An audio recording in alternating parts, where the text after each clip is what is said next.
La légende disait que personne ne sortait indemne de la forêt des murmures.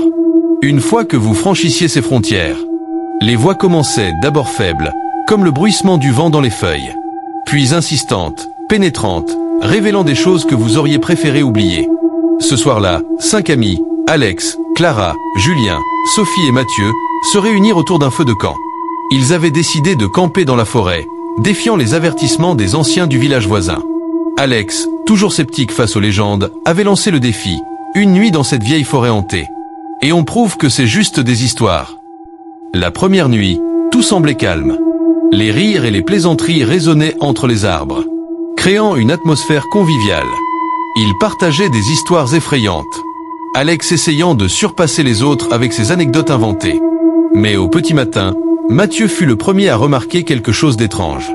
Il scrutait le sol autour du campement lorsque son visage devint livide. « Regardez ça !» murmura-t-il en pointant du doigt les empreintes qui encerclaient leur feu de camp. Les autres se regroupèrent autour de lui. Les traces semblaient humaines, mais elles étaient énormes, chaque pas enfonçant la terre de manière anormale. Elles commençaient à quelques mètres du campement, comme si leur auteur était sorti de nulle part. « Tu as fait une blague, Alex ?» demanda Mathieu, les sourcils froncés. Alex secoua la tête avec un sourire narquois. « Tu me crois capable de me lever au milieu de la nuit juste pour ça ?» Cependant, les autres n'étaient pas convaincus. Clara, d'une voix tremblante, ajouta « Mais ces traces, elles ne mènent nulle part. C'est comme si quelqu'un avait disparu. » La tension monta d'un cran. Chaque bruit de la forêt était maintenant perçu comme une menace. Et l'idée de passer une deuxième nuit ici devenait de plus en plus lourde. La deuxième nuit, une atmosphère oppressante s'installa dès le coucher du soleil. Le vent sifflait entre les arbres, et chaque craquement de branches semblait amplifier leur paranoïa. Ils s'étaient regroupés autour du feu, parlant peu, comme si un silence forcé était préférable à des mots inutiles.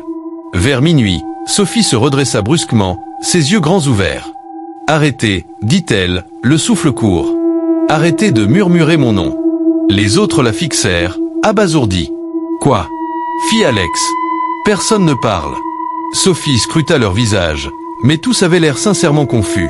Elle serra les bras autour d'elle, comme si elle tentait de se protéger de quelque chose d'invisible. « Vous ne les entendez pas ?»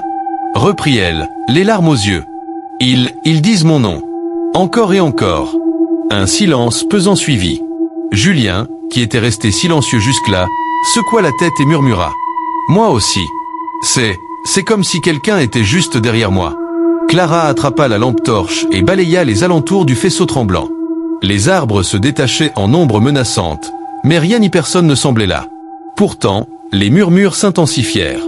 Chaque membre du groupe entendait une voix différente, familière, intime, et pourtant terrifiante. Alex finit par se lever d'un bond. « Stop !» cria-t-il. « Ce n'est qu'un stupide effet de notre imagination. Rien n'est réel. » Mais au fond de lui, il savait qu'il mentait. La peur qu'il lisait sur le visage de ses amis était trop réelle pour être ignorée.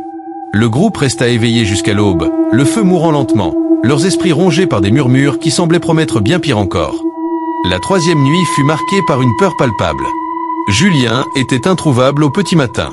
Son sac gisait près d'une clairière, mais aucune trace de lui nulle part ailleurs. Clara fut la première à remarquer des griffures profondes sur les troncs des arbres environnants.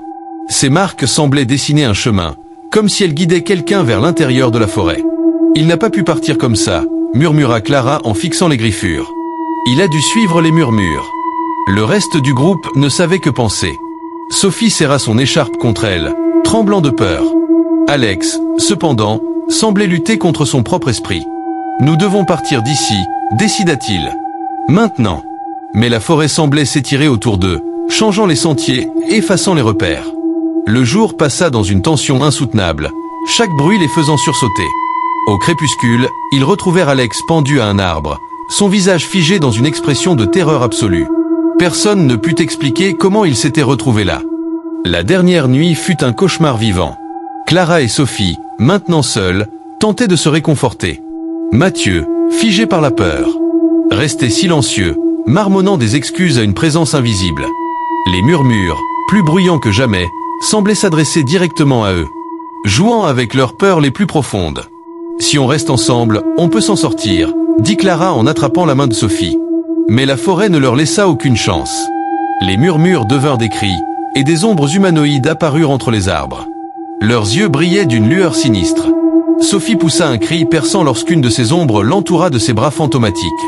Elle disparut dans un éclair de lumière, ne laissant que son écho. Clara courut, les jambes lourdes comme si des racines invisibles tentaient de la retenir. Chaque arbre semblait se refermer sur elle, chaque murmure lui ordonnant de revenir. Mais elle continua à fuir jusqu'à ce que la lumière de l'aube apparaisse enfin. Quand Clara émergea de la forêt, elle était seule. Son corps était couvert d'écorchures, ses yeux hagards. Mais elle était vivante.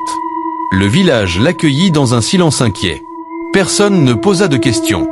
Il savait que les murmures avaient une nouvelle histoire à raconter. Chaque nuit, lorsque Clara fermait les yeux, elle entendait encore leur voix.